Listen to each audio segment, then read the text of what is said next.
This is about Islamophobia and the causes of Islamophobia, and it's not all about terror and grooming gangs.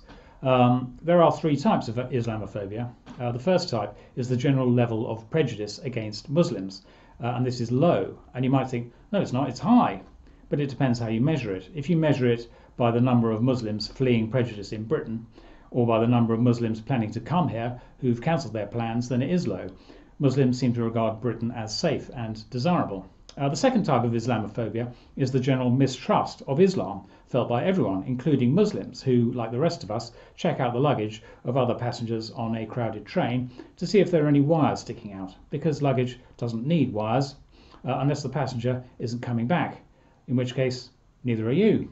And the third type is official Islamophobia, the national archive of injuries suffered by Muslims, and these range from insults and threats up to criminal damage and violence. And there are loads of these because there are loads of Muslims. There are 3 million Muslims, and anything unpleasant that happens is logged automatically by the Islamophobia people who publicise it, and that publicity generates reports of more bad stuff.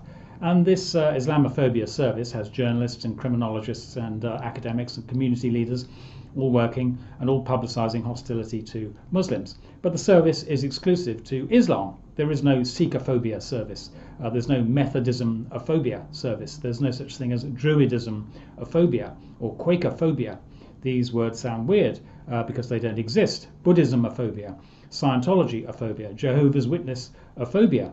Even though these faiths are mocked constantly. If I say a Jehovah's Witness knocked on my door, you'll immediately think, oh, is this a new joke or have I heard it before?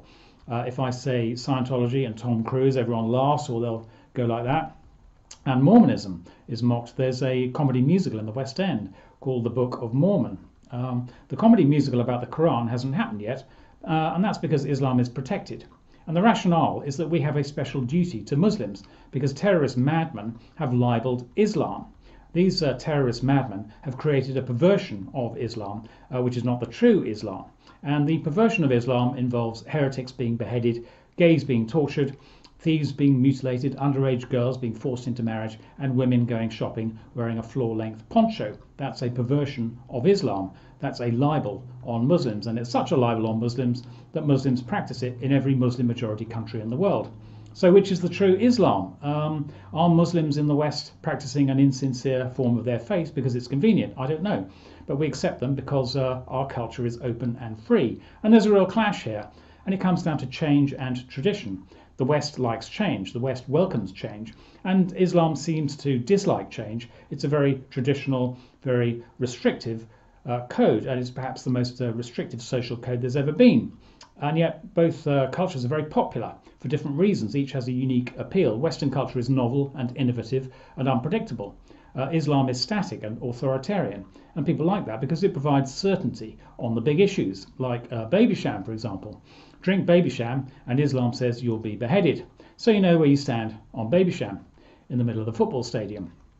And this total incompatibility between the two cultures is never mentioned, nor is the fact that each culture seeks to dominate the other.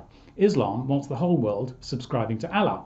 The West wants the whole world subscribing to Netflix. But Muslims can't watch Netflix in case they see a lady's kneecap uncovered or a naked elbow, which is haram. Because if you look at haram, that's forbidden. So the two sides are struggling to forge a deal, and it's very confusing because a free and open culture will always agree to demands that it should be more free and open, and a restrictive culture will never agree to demands that it should be less restrictive. But they find common ground in this Islamophobia business, which is open and restrictive at the same time. It works for both sides. The side that likes change feels that it's changed by accommodating Islam, and the side that hates change feels that it doesn't have to change. Because that's the Islamophobia story. It tells Muslims to stand still and not change, not integrate, not adapt. And it also gives Muslims false information about the distribution of hostility. It tells Muslims that other cultures don't like them without mentioning that Muslims don't like other cultures. You don't see traditional Muslims going out for an Italian meal or camping in the Lake District or visiting an antiques fair or going to a Rufus Wainwright concert or buying a farm or taking flamenco lessons. You know, just for some examples. Muslims seem hostile to vast chunks of the culture in which they live. And you certainly don't see a traditional Muslim family welcoming a Catholic at their daughter's wedding, or a Jew. A nice Jewish boy marrying a nice Muslim girl. Pretty unlikely because of Islamophobia, the National Institute of Fear, which tells everyone that everyone's out to get Muslims. And it works. Muslims are spooked. They say all the news about Muslims is bad. Well, of course it is. There's a nationalized industry devoted to generating bad news about Muslims. So Muslims are paralyzed in the ghetto. Why leave the ghetto if everyone outside hates you? And this is bad for the ghetto. It's bad as well for those outside the ghetto. But it's good for the leaders of the ghetto.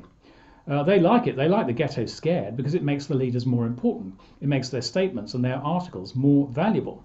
Literally, it enriches them. And there are loads of people, some of them Muslims, earning a living by spooking Muslims. And the rest of us, we're all spooked.